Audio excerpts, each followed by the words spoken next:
कधी तिच्या डोळ्यात सूर्याच्या पहिल्या किरणासारखी चमक असते, कधी त्या डोळ्यात अथांग सागरासारखी खोली, कधी ती वाऱ्याच्या झुळकासारखी हलकी शार वाटते, तर कधी वादळासारखी संतापलेली. कधी ती आईच्या मायेचा ओलावा असते, तर कधी ती बहिणीच्या आधाराचा खांब बनते. ती प्रेमिका असते, पत्नी असते, मुलगी असते, मैत्रीण असते. पण यापेक्षा आधी आणि महत्वाचं म्हणजे ती ती असते. स्वतःचं वेगळं अस्तित्व जपणारी, स्वतःचा आवाज बुलंद करणारी. पण ह्या अस्तित्वाला नेहमीच सहज स्वीकार मिळाला आहे का? तिला तिच्या हक्कासाठी, तिच्या समानतेसाठी, तिच्या अधिकारांसाठी सतत लढा द्यावा लागलाय. तिचं स्थान कधीच ताटातूट झालेल्या रेषांसारखं होतं, जिथं तिला कधी डोक्यावर घेतलं गेलं, तर कधी तिच्या आवाजाला मुठभर जागाही मिळाली नाही. अशा संघर्षातून जन्माला आला जागतिक महिला दिन. नमस्कार, मी अंजली आपलं स्वागत करते पोलखोलमध्ये. जगभरात 8 मार्च रोजी जागतिक महिला दिन साजरा केला जातो. पण हा दिवस काही एका रात्रीत अस्तित्वात आलेला नाही. यामागे एका संपूर्ण संघर्षाची कहाणी आहे. 20व्या शतकाच्या सुरुवातीला अमेरिका आणि युरोपमध्ये कामगार महिला आपल्या हक्कासाठी लढा देत होत्या. कमी पगार, जास्त कामाचे तास, सुरक्षिततेचा अभाव अशा अनेक समस्यांमुळे त्यांच्यात रोष निर्माण झाला. 8 मार्च 1908 रोजी न्यूयॉर्कमध्ये हजारो महिला कामगारांनी एकत्र येऊन आपल्या मागण्या लावून धरल्या.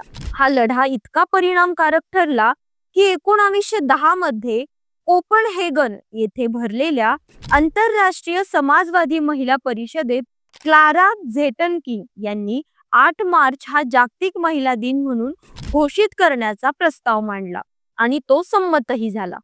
पुढे 1977 मध्ये संयुक्त राष्ट्रांनी अधिकृतपणे हा दिवस महिलांच्या हक्कासाठी आणि समानतेसाठी साजरा करण्याचे ठरवले. भारतामध्ये पहिला महिला दिन 8 मार्च 1943 रोजी मुंबई येथे साजरा झाला.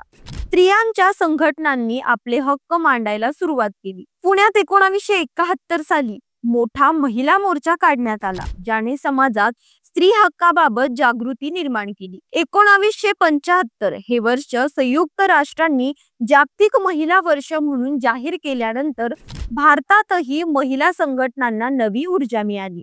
आजच्या काळात हा दिवस केवळ एक सण राहिला नाही, तर महिलांच्या संघर्षाची आठवण करून देणारा आणि त्यांच्या पुढील वाटचालीस बळ देणारा एक महत्त्वाचा दिवस बनला आहे. स्त्रियांच्या हक्कांची मागणी केवळ काही कागदी नियमांपुरती मर्यादित राहता कामा नये, तर ती प्रत्यक्षात दिसली पाहिजे. आजही अनेक ठिकाणी महिलांना समान संधी मिळत नाहीत. सुरक्षिततेच्या समस्या आहेत. त्यांच्या मतांकडे दुर्लक्ष केलं जातं. पण सकारात्मक बाब ही आहे की महिलांनी स्वतःसाठी आवाज उठवायला सुरुवात केली आहे. जगभरातील महिलांनी आपली ताकद दाखवून दिली आहे. नासा ते रणांगण, कलेपासून विज्ञानापर्यंत, कुटुंबापासून कॉर्पोरेट जगतात प्रत्येक ठिकाणी महिला आपले योगदान देत आहेत. जागतिक महिला दिन हा फक्त सेलिब्रेशनसाठी नाही, तर आत्मपरीक्षणासाठी आहे. आपण खरंच महिलांना त्यांचा योग्य तो सन्मान देतो का? त्यांना समान हक्क मिळतात का? जर उत्तर हो असेल तर ही लढाई यशस्वी म्हणता येईल. पण जर नाही असेल तर अजून खूप काही करायचं बाकी आहे. ती आहे म्हणूनच सृष्टी आहे, ती आहे म्हणूनच कुटुंब आहे, आणि ती आहे म्हणूनच जग आहे. त्यामुळे या एका दिवसापुरती स्तुती नको, तर तिच्या अस्तित्वाला रोज मान्यता मिळाली पाहिजे.